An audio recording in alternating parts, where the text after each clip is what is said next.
There's a moment that happens in millions of American kitchens every spring, and if you've lived in a house long enough, you know it cold. You walk in one morning, flip on the light, and there it is. A thin, dark line of ants marching across your counter like they pay the mortgage. So you do what everyone does. You grab a paper towel, you wipe them out, you spray the line, you feel like you won, and 3 days later they're back in the exact same spot like nothing ever happened. Tonight I'm going to tell you why that happens, why the expensive stuff makes it worse, and why a box of something that costs about $4 and has been sitting in American laundry rooms for over 100 years does the one thing the sprays can't. By the end of this, you're going to understand ants better than the guy you were about to pay $200 to spray your baseboards.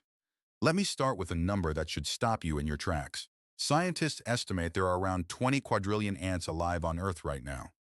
That's a 2 followed by 16 zeros.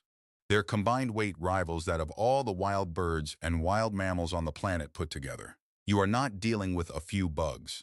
You are dealing with the most successful land animal in the history of the world, and it has decided your kitchen looks promising.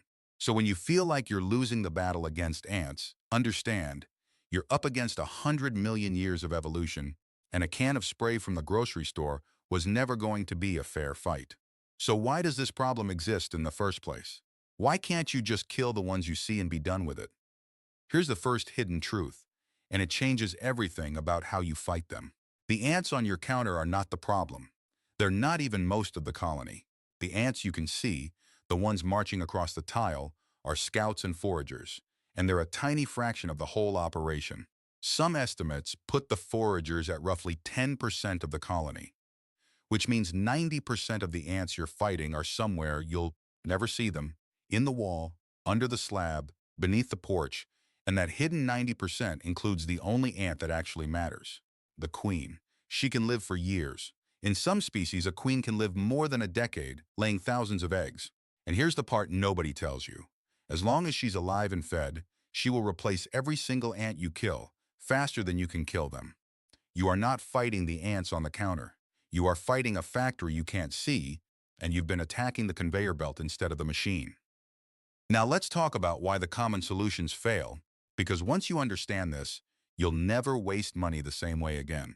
Walk down the pesticide aisle, and almost everything you see is a contact killer, a spray, a powder you puff along the baseboard.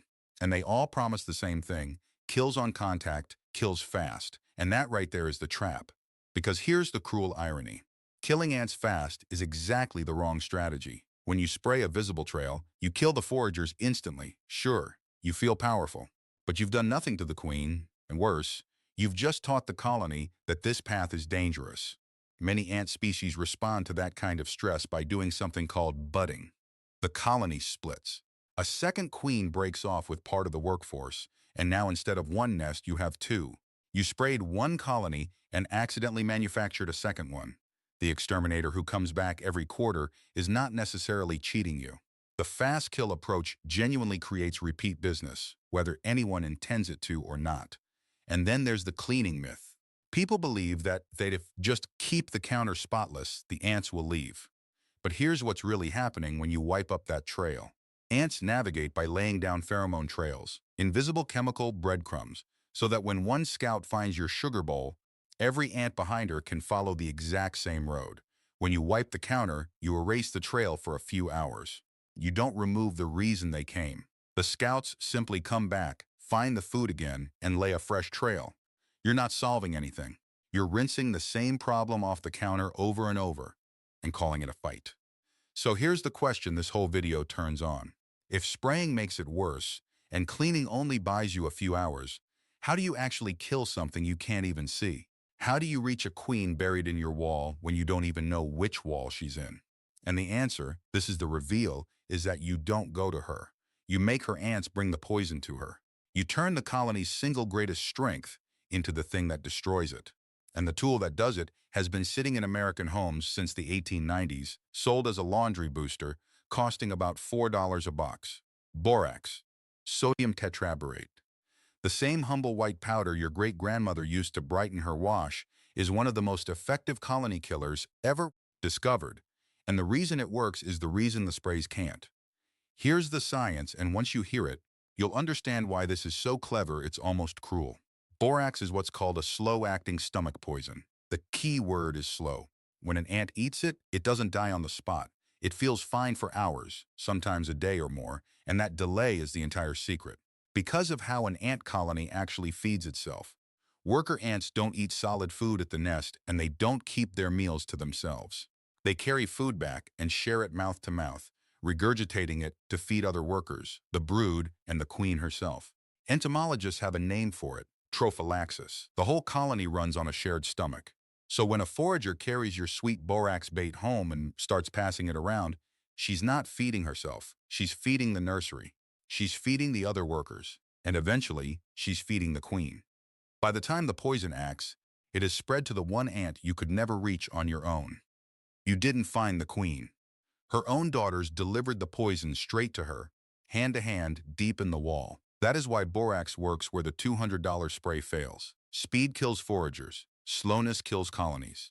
There's a real piece of research behind this, too. Studies on ant baiting have found that a slow-acting toxicant at a low concentration can wipe out entire colonies precisely because it gives the workers time to spread it before they die, while a fast, high-concentration poison kills the carrier too soon and the colony survives. Slower is deadlier. That single counterintuitive fact is something most homeowners never learn, and it's the whole game. So now let me tell you exactly how this is done, because here is where almost everyone who tries borax fails, and it fails for one simple reason. They use too much. This is the single most common mistake, and it's heartbreaking because their instinct feels right. They think, if a little poison is good, a lot must be better. So they make a bait that's loaded with borax. And what happens? The ants taste it, it's too strong, the foragers die too fast, right there on the counter, before they ever make it home. You've recreated the spray problem with a different chemical. The trick, the thing the old-timers understood, is restraint. You want the bait weak enough that the ant survives the trip home. The poison should be a small fraction of the mixture, somewhere in the neighborhood of 1 part borax to a much larger amount of the sweet carrier. Think a level teaspoon of borax, give or take, into about a cup of a sugar solution or a few tablespoons of something sweet and thick. Weak enough to be a Trojan horse, not a landmine. And the carrier matters more than people think, because of the second thing nobody tells you, which I'll come back to in a moment. For sugar-loving ants, you dissolve the borax into a syrup, sugar and warm water, or mix it into something sticky and sweet so it clings. You put a little of it on a piece of cardboard or a jar lid, and here's the part that takes real discipline. You set it down right on their trail, right where you see them. And then, this is the hardest instruction I will ever give you, you let them have it. You do not wipe them up. You do not spray. You watch a parade of ants crawl all over your bait and carry it away, and every cell in your body screams to kill them, and you do nothing. Because every ant feeding at that station is a delivery driver carrying a tiny dose of doom back to the queen. For a few days it will look like you're losing. The numbers may even go up as more foragers are recruited to the free meal. And then, somewhere between 3 days and 2 weeks, the trail thins. Then it's gone. Not because you killed the ants you saw, but because you killed the ones you never could.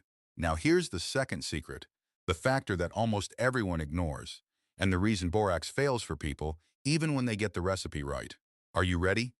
Ants change what they eat depending on the season, and if you offer the wrong food, they'll walk right past your perfect bait.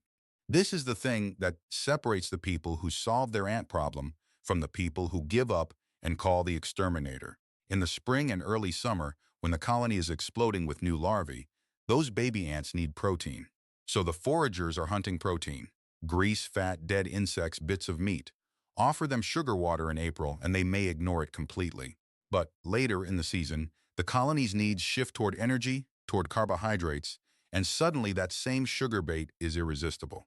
So the homeowner who tries a sugar bait in spring decides borax doesn't work and quits, when the truth is they brought a dessert to a meat-eater's dinner.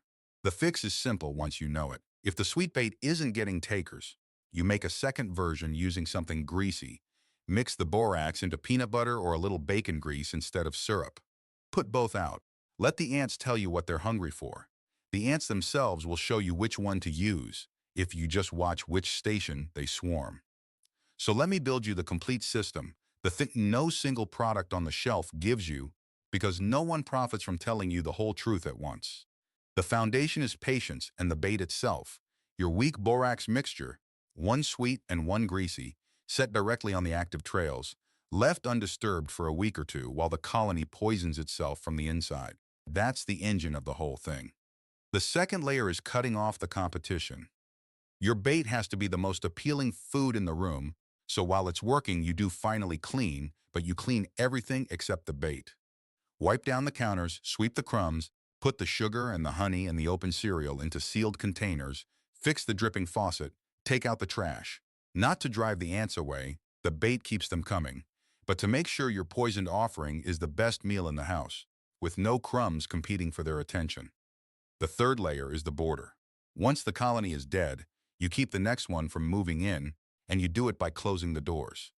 Ants come in through gaps, around pipes, under doors, through tiny cracks where the foundation meets the wall. A tube of caulk and an afternoon walking your kitchen and bathroom, sealing the little entry points, does more to keep ants out long-term than any spray you could buy. And for the trails outside, a simple line of plain white vinegar and water wiped along their path erases the pheromone road and tell the next wave of scouts that the highway has gone cold. That's the whole system. Bait the colony to death, starve out the competition, then seal the border. 3 layers, and almost nobody runs all 3, because there's no single can on the shelf that does it and no company making money telling you the answer costs $4 and a little patience. Now let's do the math, because this is where it really hits home.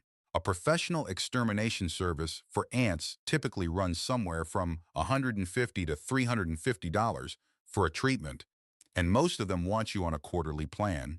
Call it 4 visits a year.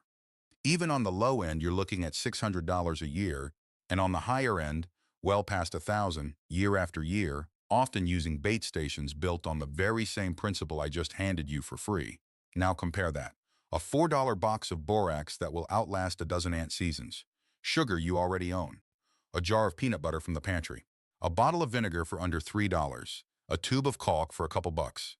You are looking at under $15 one time. For the same outcome, the quarterly service is selling you for hundreds every year. And the borax box will still be half full when next spring's ants come marching in. So let's bring this all the way home.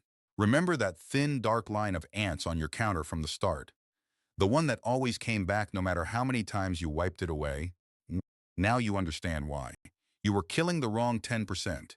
You were erasing the trail but never touching the queen. You were possibly splitting the colony in 2 every time you reached for the spray. And the answer was never a stronger poison or a more expensive service. It was a weaker one, a slow, patient, $4 Trojan horse that the ants carry home themselves and feed to the very queen you could never find. It works precisely because it's slow, precisely because it's gentle enough to survive the trip into the wall. None of this was hidden because it's complicated. It was hidden because there's no profit in a $4 box that solves the problem for a decade. The pieces were kept scattered on purpose, and the scattering was always the business model. So here's what I'm asking you to do, and it's small. The next time you see that line of ants, before you reach for anything, just watch them for 60 seconds. Follow the trail, see where it comes in and where it goes. Then set down a little weak borax bait right on their path, and do the hardest thing, which is nothing. Let them carry it home. Then come back to this channel and tell me in the comments how many days it took for that trail to vanish. Because I promise you it will, and I want to hear it. If this pulled the curtain back for you even a little, subscribe and tap the bell, because this is exactly what we do here at Home Remedy Files. We go find the thing they quietly hoped you'd never look up, and we look it up anyway. Stay close. There's a lot more buried out there, and we're only just getting started.